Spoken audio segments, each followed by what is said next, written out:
Hey, I'd like to welcome you to another episode of Mission Matters, your source for all things business. My name is Adam Torres, and if you'd like to be a guest on the show, just head on over to missionmatters.com and click on Be Our Guest to apply. All right, so today I have Dr. Stephen Beeson on the line, and he is founder at the Clinician Experience Project at Practicing Excellence. Stephen, welcome to the show. No, great to be here, Adam. All right, so excited to get into today's topic. Thank you. All right, Stephen. So we have a lot to cover today. So I'm really excited to get into the topic. So we'll get into your background, of course, and then we will talk about practicing excellence and what you're doing to really be an innovator, a healthcare innovator in your field.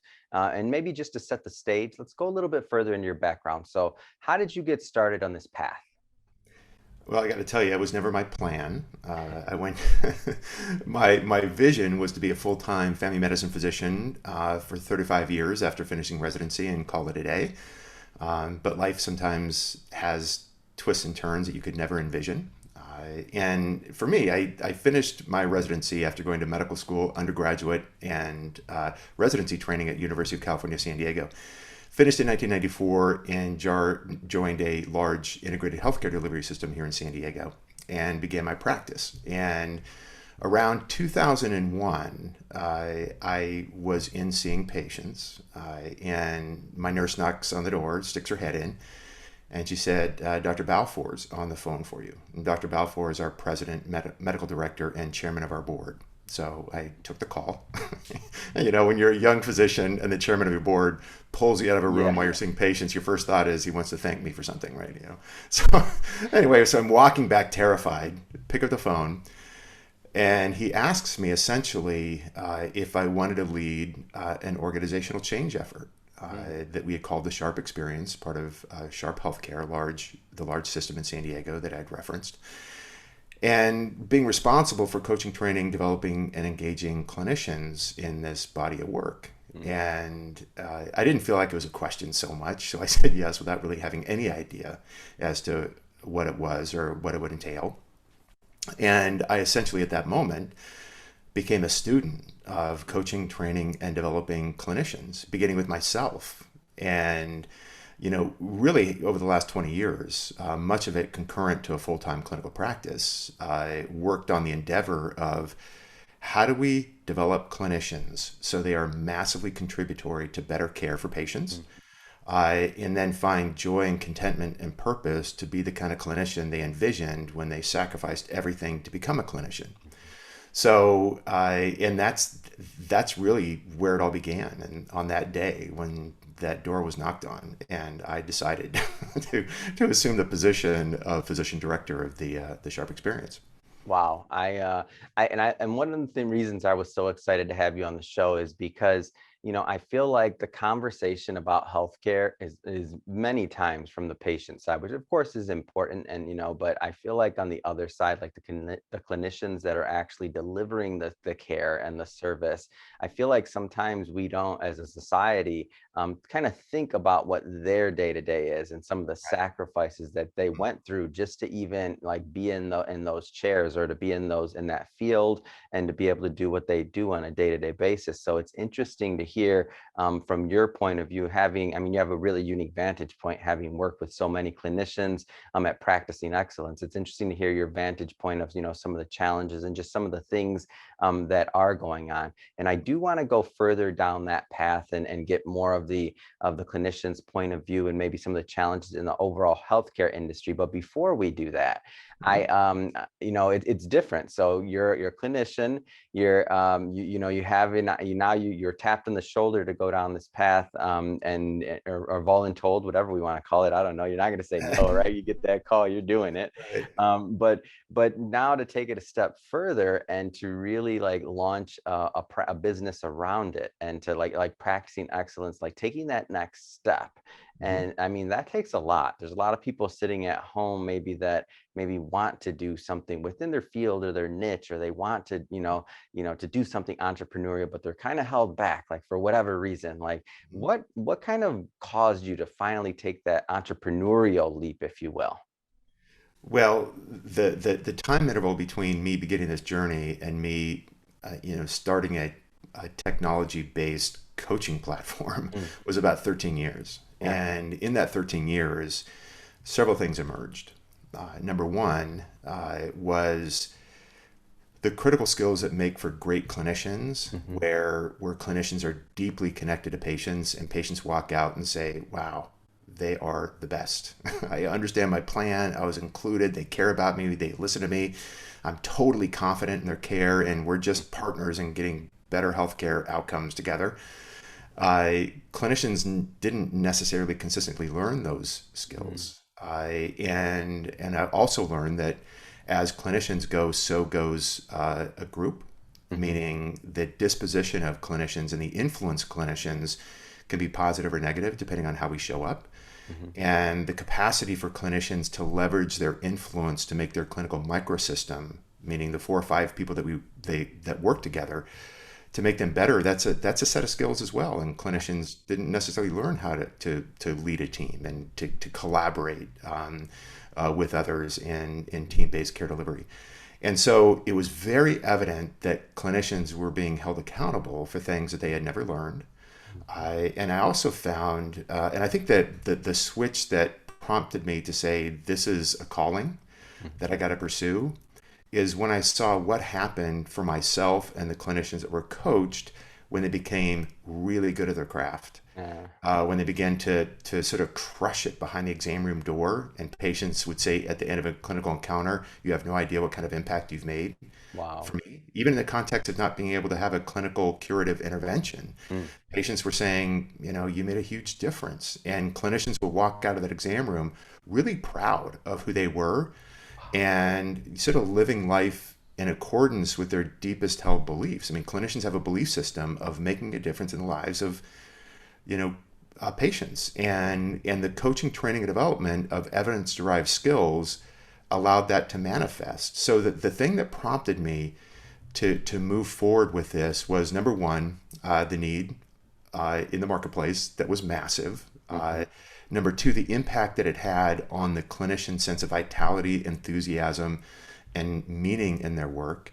And number three, the outcomes that we were able to create, that clinicians could predictably get better by doing really, really simple skill building.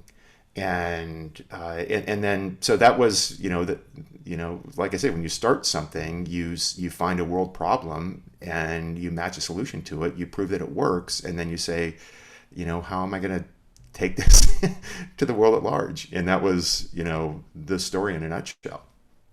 What are some of the challenges that then obviously I'm not asking you to correct the whole healthcare system here in one interview, Mm. but what are some of the challenges that you found and that you're addressing and working with clinicians through your coaching? Because I want to talk a little bit more about just the industry overall and maybe some of the challenges there.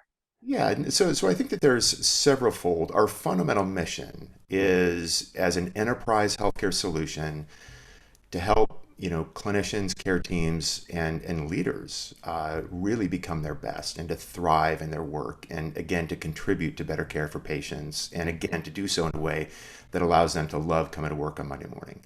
That's the fundamental mission. And in order to manifest that, we develop skills using a micro learning platform at a few minutes a week on patient connectivity, team collaboration, and leadership effectiveness. So the challenges that most commonly are brought to us come from healthcare CEOs and chief medical officers and sometimes chief experience officers, where they say, "Gosh, our clinicians are struggling. Our physician engagement is in the bottom decile. Clinicians are cynical, exhausted, frustrated, and leaving. We need to make conditions around here better for them and help them thrive in their work." So that's a use case that's not uncommon. Another one would be, gosh, we're in a competitive landscape. We've got really good healthcare delivery systems all in the same region competing for the same patients. And we know that patient loyalty is a critical element in regards to the financial stability of healthcare systems. Yeah. We want to deploy a strategy that reduces patient departure from our system, creates marketplace reputation, because patients saying, "I have the most awesome doctor and group in the world," is how still people make healthcare decisions, whether Yeah. it's accessing digital information on the web or talking to a colleague at work. They're getting information not from a banner advertisement, but they're saying, do you have a clinician that you know, love, and trust? Hmm. And when patients have the experience with clinicians who have been coached, trained, and developed, they walk out and they say, everybody I know, love, and care about has got to come here for their care. So those are two common scenarios. Addressing clinician well-being and setting conditions to allow clinicians to thrive personally and professionally, Hmm. and or how do we raise the patient centricity of our group so we're consistently and reliably delivering on the behaviors that fuel deep connection to patients, because that's a leading indicator of the viability of a healthcare system. If patients are bailing and leaving, Yeah. it's 10 times more expensive to go get new patients than it is to keep the patients that you currently have. Let's stick on the topic of the healthcare system overall for a moment longer, and the role that the clinicians play, specifically in relation to culture and other things like that, like within the healthcare system, and the impression that the patients have. I mean, tell us a little bit more about that and that role. Yeah, well, if you look at the impact of clinicians and what we contribute to the overall culture of a healthcare system and how the system will perform, Mm. clinicians are 90% of all clinical activity. We are 80 cents of every dollar that is spent in healthcare through professional services and the tests we order and Hmm. the pharmacy that we prescribe.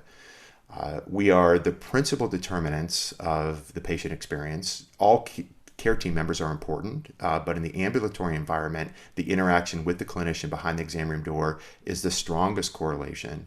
And probably the greatest qualitative assessment is the clinician behaviors are immensely contagious. And the disposition and the impact of a clinician who's passionate, enthusiastic about making a difference in the lives of patients and speaks about serving a mission bigger than themselves and rallies the team to coach, train, and model behavior and to work effectively at the top of their license is going to make an amazing team from the patient perspective and the care team perspective. But you drop a clinician who is suffering from burnout, Hmm. cynical, angry, often depressed, exhausted, depersonalized, a sense of loss of purpose. You inoculate organizations with lots of clinicians like that, and about 50% of physicians are in that position.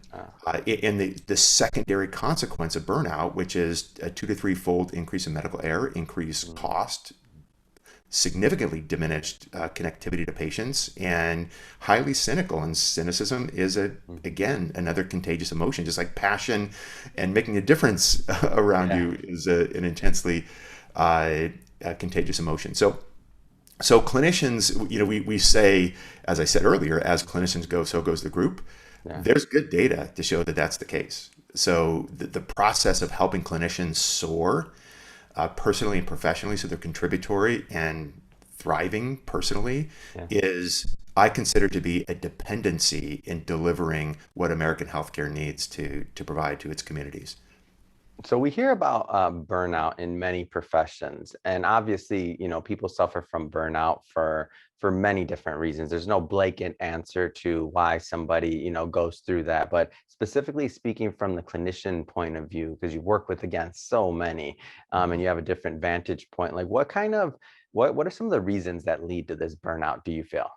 Yeah, you're correct in that there's a number of known causative agents in regards to physician burnout. And if you were to sort of biopsy, if you will, the clinician's soul and what they're experiencing, I would say high administrative burden, Mm. meaning, filling out prior authorizations and getting insurance approvals, completing tasks on the electronic health record.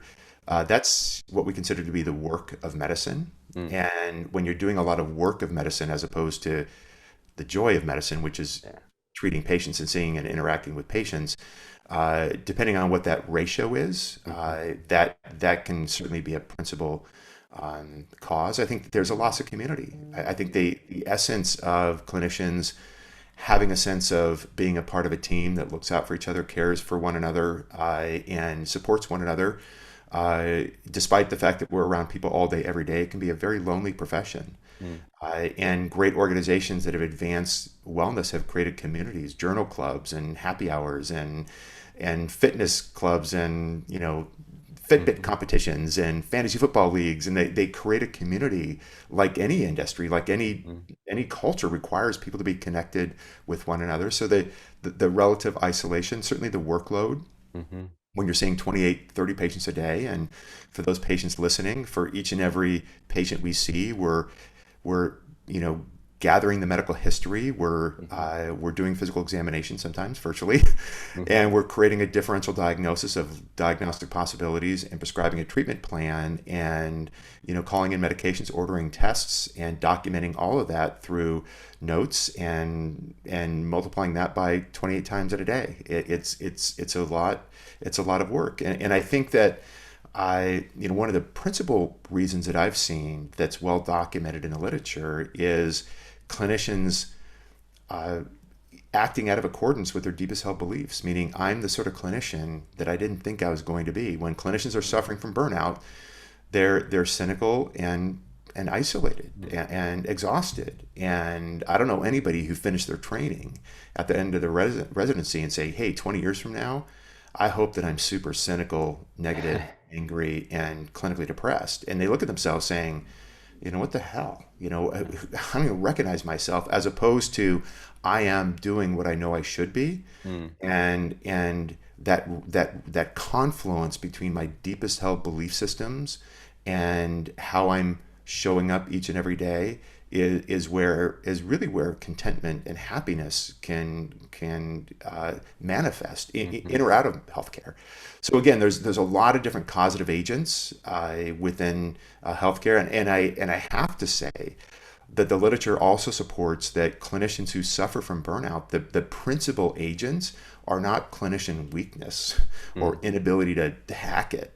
About 75-80% of that are the conditions that clinicians work in. Wow. So, if you look at those that have cracked the nut on the complex problem of burnout, Mhm. they've built leadership capabilities and competencies where clinicians feel heard, included, appreciated, responded to, burden Mhm. is out of the way, they're developed, and they're tapped for ideas and solutions, and they feel like I'm in a place, yeah, we're working hard, but I really feel like I'm being my best here. And Yeah. leaders who are able to have that insight in regards to how do we lift clinicians to allow them to be their best, and leveraging them being their best to drive brand, patient loyalty, and the retention of physician talent.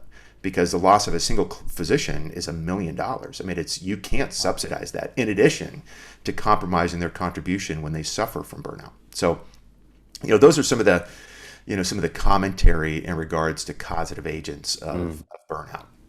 So let's go further into practicing excellence. So a little bit more about the services you mentioned, coaching, and really your approach to the process and to being a solution. Right. So, it was interesting. It evolved over time where, we didn't get it right initially, but what we knew, or what I realized in 2013 after going through, uh, you know, 13 years of development, self-reflection, and being a student of how do we coach, train, develop, and engage clinicians, we learned a couple of things. So I was at a fork in the road.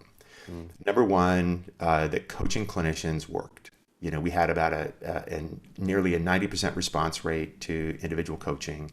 Wow. And the group that I was a part of went from bottom decile to top decile and won national awards in regards to enhancing and developing the skills of clinicians and care team members to to create the capacity to deliver results. So we knew that it worked.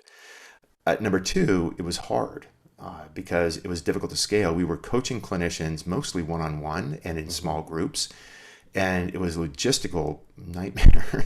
I mean, driving and scheduling and logistics and follow-up, and Yeah. so it was tough to scale uh, in our group. And number three, it was very time-consuming. And it took a lot of my time, and it took a lot of the clinicians' time, and so I was actually sitting in a Starbucks in 2013 and thinking, how might we use technology Mm. to fuel this and to create scale, because we knew that it worked and we knew that it was time consuming to create expansive impact utilizing technology. And that's really the moment that the idea for practicing excellence in the Clinician Experience Project was born.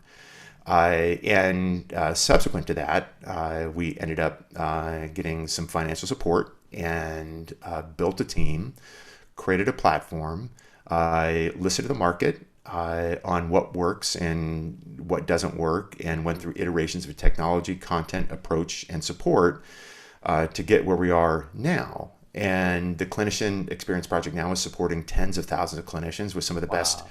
healthcare systems in the nation. And it is essentially a technology driven coach in the pocket utilizing what we call micro learning, which is clinicians also have zero time. So to say to clinicians, come to a conference room, come to a Zoom for Yeah. 45 minutes to learn how to do something, good luck. We don't have time to go to the bathroom, let alone take 45 Yeah. minutes out. So we built it on the thesis of micro learning, delivering 5 minutes of coaching per week via app delivery, Hmm. with use analytic engines on the back end, with a progression of skill building encapsulated in something called programs. Mm. And the programs are something identified by the organization. They come to us to say, we want to solve for clinician well-being. We want to Hmm. solve for patient experience, patient connectivity. We want to advance our leadership. We want to build an onboarding program for our clinicians. Hmm. They let us know what matters most to them, and we map those priorities to a program. And once Nice. clinicians are enrolled in the program, then the app will drip content to them on a weekly basis, and they will do it synchronously. So everybody's Mm. learning the same things at the same time in their program, and they have a chance to certify using clinician-derived, expert-curated micro-learning content that Hmm. they consume on their app. And they can learn on their own as an individual learning path and apply skills right away, and they can learn together, meaning everybody's doing the same thing. And we have incredible stories of just kicking off meetings with, how do you close a clinical encounter and to say to patients, we're going to be with you every step of the way. Mm. And then clinicians are challenged to say, what did the patient do when you did that? And the Mm. stories that we hear of clinicians saying, man, the patient welled up and gave me a hug. And golly, I wish I would have learned this thing 15 years ago. It's amazing. And so we build this applied learning cycle because it's not about watching coaching tips. Yeah. It's about experiencing what happens when you connect to patients or you collaborate with your colleagues or you become a better leader, and watching and experience the impact in front of you. And when Hmm. clinicians go through that toll booth, then they say, gosh, that's worth doing. I'm going to keep doing that. Then they become an evangelist for that Yeah. skill. And they stand up and they say, hey, at the end of a clinical encounter, try this. And then Wow. and then clinicians begin to learn from each other and exchange ideas on how they can become better for the patients that they serve. And they go, man, instead of talking about how much medicine sucks now in our meeting, we're talking about how we can become better for our patients. And we are collectively, getting better on the things that we Yeah. care deeply about. And that's for us is, we give them the inoculum. We give them Hmm. the shared source code that is dripped synchronously across care teams. And the contagion is them standing up, trying skills, and getting better together, and basking Hmm. in the moment of being masters of their craft and patient connectivity, team collaboration, and leadership effectiveness. Go further along. This is first off amazing, an amazing story, and I can see that. Like I can see because it's contagious. It would be. I'm obviously not a clinician, but I'm thinking to myself, if I said that to a patient and they gave me a big hug or a smile, like the clinician's gonna be Yeah. excited about that. They're gonna be like, wow, I wasn't expecting that, first of all, Hmm. number one. But number two, of course, they're gonna tell their peers and colleagues about it. And since they're all being dripped the same content for the same programs as you mentioned, it really does kind of, even though everybody obviously is on their own phone or wherever they're consuming the content, I feel like it would just create that sense of like camaraderie almost. Like, did you see the video? Did you see the video? Like that little couple minutes that they Right. may have to at whatever point they find this to where they're eating lunch or who knows what. And they have that moment to say, did you see that video? It just becomes something else that Mhm. that allows them to connect, like a shared experience. Right. We call it source code, Mm, meaning a shared source code. And in medicine, there's something called evidence-based care, which is you would rely on the medical evidence to determine what the best clinical activity is. And mm, often that's built into what we call decision support. So if you're managing a particular condition, you rely on evidence so there's less variance regarding an approach because you don't want, 37 different ways of managing poorly controlled type 2 yeah. diabetes. You want to say what's the evidence show to be the best ways and let's do that because clinical variation is creates less effective clinical intervention. So we want to be able to have the same thing on clinician skills because the variation regarding how clinicians interact with patients and how they collaborate with their teammates and how leaders lead, that variation is massive. It Uh, is all over the place. And just to give you a couple of examples, there's literature to support there's a couple of reports that came out in terms of clinicians' expression of empathy. And empathy is just simply, it's not solving a problem. It's acknowledging the challenges that patients are going through. yeah. And there was a study that was done with a group of hematologist oncologists a couple of years ago, treating patients with metastatic breast cancer and using audio recordings found that clinicians missed empathic opportunities 90% of the time. And then clinicians' self-assessment of their response to patient fear, worry, and concern was they gave themselves the highest rating. Meaning Wow. clinicians don't go, I'm going to go in and intentionally ignore the patient's fear, worry, and concern. But the challenge is that when we are evaluating patients, we're in the left neocortex of evaluating a composite of symptoms to figure out the right root cause diagnosis. And that's in a different region of the brain than is the limbic system, which is where Right. empathy is.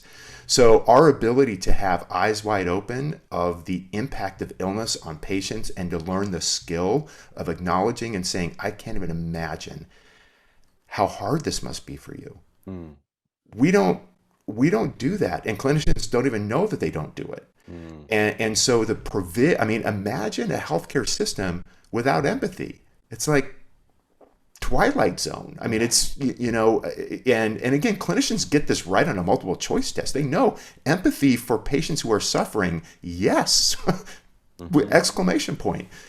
But we don't actually do it. So the provision of skills, and then to have the clinician say, "Gosh, this made such an impact." And I could list hundreds of examples of things that we currently do that reflect that there's high degrees of variance and profound inconsistency on super simple things that when clinicians do them, the patients say, I have the most amazing clinician. But I Wow. think most importantly, the clinicians drive home and they say, I was a doctor that I've always wanted to be. And the patients gave me the feedback to affirm that. Mm, And that's the essence, that's the nexus that we're mm. looking to solve for. Clinicians contributing in a way that gives them joy and fulfillment and contribution to better care. So, Stephen, I have to ask you, the micro learnings, the delivery to the doctors, practicing excellence. I mean, does this work? I mean, what kind of Right. feedback have you received? I mean, does the product work? Right. No, and I think that's a fair question because healthcare has been through hardship, and any decision that a healthcare leader makes in terms of capital allocation, Hmm. they have to say, does this represent return on investment? Hmm. Will we create meaningful, measurable outcomes as a result of an investment we make? And I happen to believe that the development of the skills of the people who are providing care to patients is the most important thing a leader can do. And so we're excited to share the fact that we're seeing extraordinary outcomes. We have currently 10 case studies and counting, and we actually have published literature. Had done a study with Northwell a couple of years ago, and we had a control group and an intervention group, and the intervention was the Clinician Experience Project micro learning program on patient connectivity. How to better connect with patients using a weekly coaching tip. And the primary intervention was patient experience scores. And the secondary outcome was Maslow, which is a measure of physician burnout and what the impact would be on physician burnout. And what we found in the published study was all domain significant improvement in patient experience for those in the intervention group. Not a surprise. What we found in the secondary outcome was burnout reduction. And the burnout reduction was more prominent even than was the connectivity and improvement in patient experience, which is exactly qualitatively what I had observed with coaching clinicians 20 years ago to say, Wow. clinicians were saying, man, I wish I would have never learned this stuff before. And just that sense of pride and restoration and enthusiasm for the profession, patients would see a difference. But so we sort of have validated that the provision of skills to allow the generation of meaningful qualitative and quantitative outcomes, we feel like it's been verified, and so we're super excited about it. And what we do with our systems is it's not just a technology play. The technology solves for the scale, solves for everybody doing the same thing at the same time. It creates a performance management opportunity for certifying people in patient connectivity and leadership skills. But we support you, meaning we partner with each and every healthcare system to identify what are the things that matter most to you in terms of, if we're successful here, what's happened culturally in terms of what it's like to be here, and what happens quantitatively in pre and post measurement outcomes. Because it's, we don't pursue metrics as our principal outcome, Right. but data is the currency of healthcare. And if you're not moving a metric, then it's not happening. You have to be able to have quantitative proof that your intervention is working. We help teams identify which programs map to their priorities. Then we have a lift implementation playbook to fuel both engagement, participation, learning application, and diffusion of a coaching and learning culture. So it's a matter of both the technology play using the Clinician Experience Project on a program to drive an outcome, and it's the partnership with your team to be able to create application of microlearning and skill building to drive outcomes for individual learning and team learning to identify and execute against the identified challenges. So what's next for practicing excellence? Like, what's on the horizon? Yeah, we have lots of exciting things. It's been, as you can imagine, as a virtual skill building instrument in the context of COVID, has been crazy busy. And so we're growing rapidly. But one of the things that we're really passionate about is we're building a residency program, Oh, wow. meaning a 3-year end-to-end program. So those that are in training can finish with the skills of connected to patients and collaborating with their teams and being local team leaders, and delivering on team-based care, all the things that are important and core competencies that are expected from the accreditation of residency. So we're building that now. We're building a cultural competency program to help shore up clinicians' ability to deliver on care equity and to diminish implicit bias and social determinants of healthcare and all those critically important things. We're delivering additional content for nursing teams, and we have some additional work that we're doing in clinician well-being.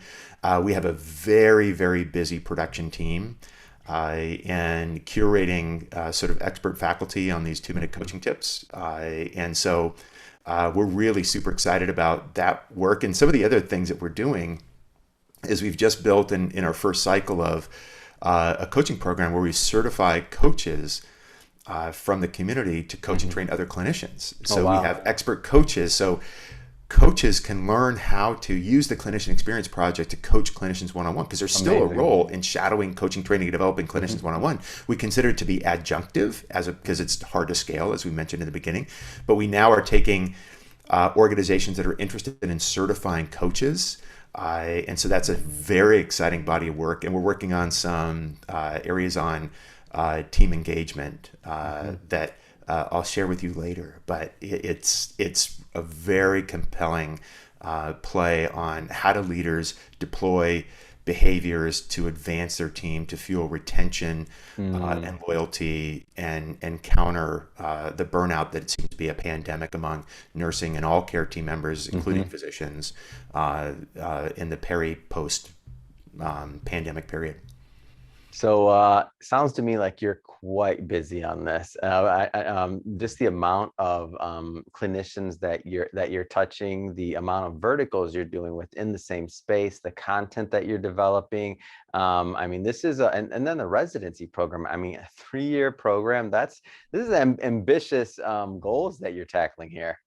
Yes, no, it is. It's super fun. And I was telling my team yesterday, we have our weekly meeting. I said, I don't know if all my team members feel like I feel. I said, this is uh, this is a Big. dream for me to be Yeah. able to do the things that I love to do to help clinicians and care team members soar, to contribute to better care, to be super proud of who they are, and to assume control and have dominion over what their life is like. I always tell clinicians, we can decide who we're going to be for the patients inside the exam room. We Yeah. can collaborate and be amazing teammates and have the skills to allow that to manifest. And we can deploy leadership skills to lift the people that we lead.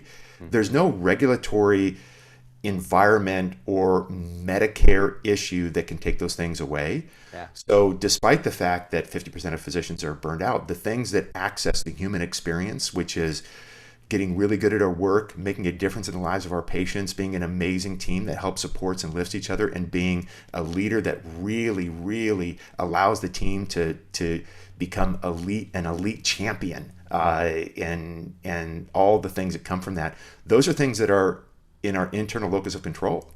Mm. So we can sit back and be a victim of all the things happening to American healthcare, or we can get to work and build the skills that allow us to deliver incredible care.